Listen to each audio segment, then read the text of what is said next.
Dr. Katie Allen, the October vaccination target seems highly unlikely now, doesn't it?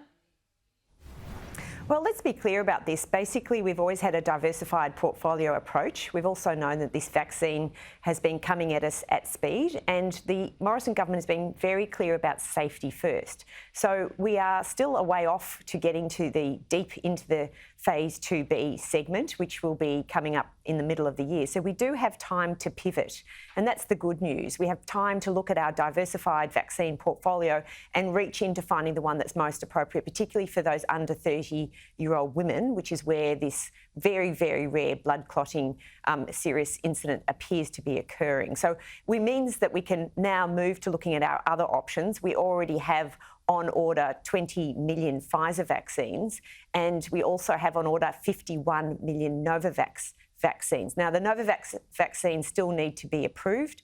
There is a possibility, and I understand this is being considered, that Novavax could be manufactured onshore in Australia. And if that is the case, then that provides the opportunity for these alternative plans to be rolled out. Now, there's no doubt that it's deeply disappointing, but this is not a devastating outcome. This is where we need to pivot, as we've done all throughout 2020, and we've got a crack health team here in Australia. We know that our health team really knows what it's doing, and I do believe they're up to the challenge to moving to this diversified option with regards to using Pfizer and possibly Novavax going forward. All right, but our inoculation program was largely based on the AstraZeneca vaccine. Did we put all of our eggs into one basket?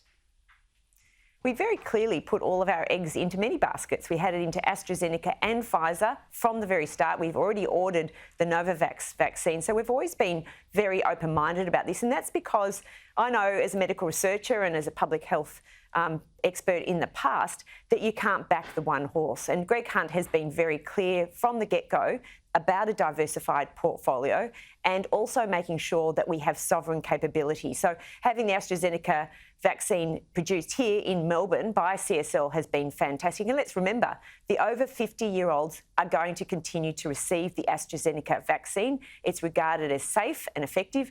Of course, it's both free and voluntary. So see your doctor if you have any questions. I'm in the over 50 category. I'll be receiving the AstraZeneca vaccine. So this is about an abundance of caution, particularly for the under 30-year-old women. The Morrison government has made a preference for using a non-AstraZeneca vaccine in the under 50-year-olds. That is an abundance of caution because it's the under 30-year-olds that are the higher risk from the point of view of this very, very rare outcome. And in the UK, they've used under 30 as their trigger. So we're being very careful here in Australia, and we can be careful and safe because the Australian population's done such a magnificent job on aggressively suppressing the vaccine, and we have that ability to be careful, to be safe, to be voluntary, and to make sure that this is going to be done in a very careful, cautious way. Do we really have that sort of time, though, Dr. Katie Allen? Because we've just seen Queensland or Greater Brisbane, they came out of a 3-day lockdown. So now is there going to have to be a rethink of international border closures and lockdowns? Do we really have that kind of time? We never had a clear timetable of when we were going to open up our international borders. We were always hopeful it might be in the near future, but we've never known that. No one knows that. No one knows that here. No one knows that overseas. So with the vaccine rollout, which has only happened in the last few months in the world, no one knows where this is heading and how fast and how quickly international borders will open up, and no one knows what the new post-COVID world will look like.